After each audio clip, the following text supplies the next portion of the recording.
Why Apple and Google ban your app? The 2026 Survival Guide.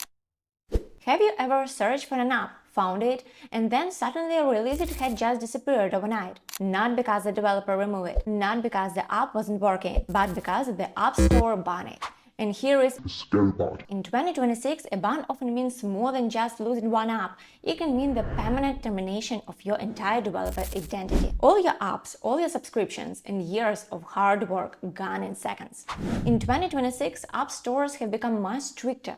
Fake ASO, privacy violations, misleading metadata, battery-draining background processes, spammy AI-generated apps. So today, I'll show you 7 real reasons why apps get banned from the App Store and Google Play, and what you should avoid if you want your app to survive long term.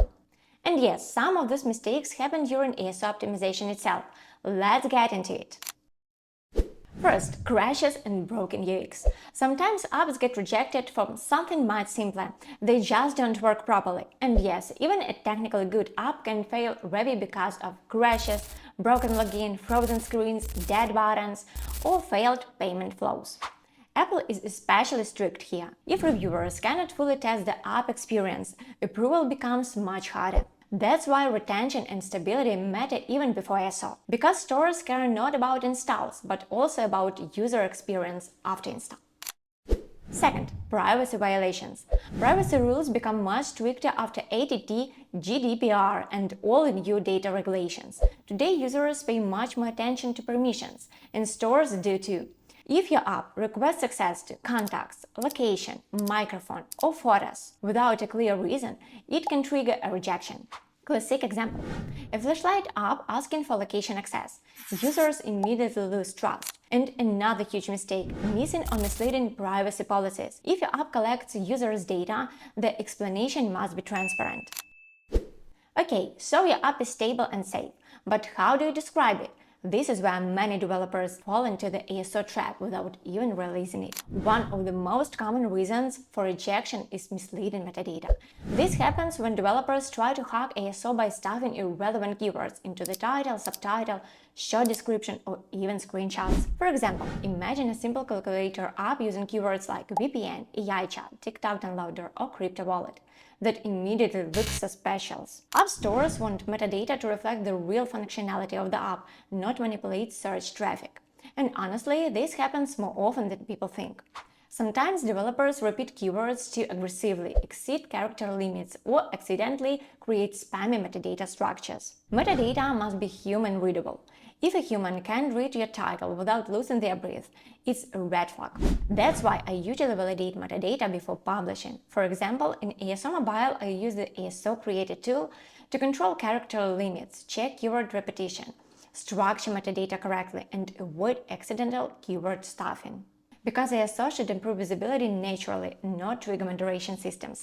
It's not just about the words you use, it's about the identity you create. If your original metadata is actually just a copy of your famous brand, you're in trouble. Fourth, copycat apps, another dangerous category, copying competitors.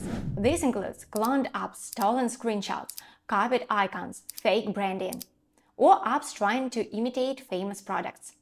For example, using visuals that intentionally resemble TikTok, WhatsApp, or Spotify.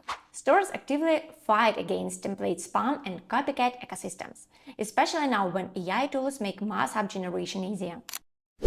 Now let's talk about the most sensitive topic for Apple and Google, their money. If you think you can outsmart them on commissions, think again.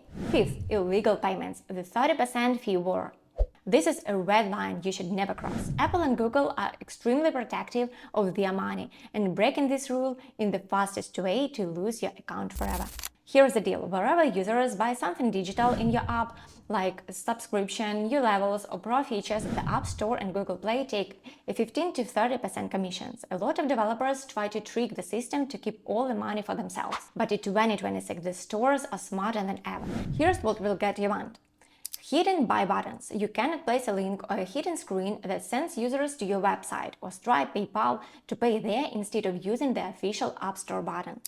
Cheaper on our website. You are not allowed to tell users, neither in the app description nor in the app itself, that your features are cheaper in bought outside the store, ignoring the rules. Even in countries where alternative payments are allowed, like European countries, there are very strict reporting rules.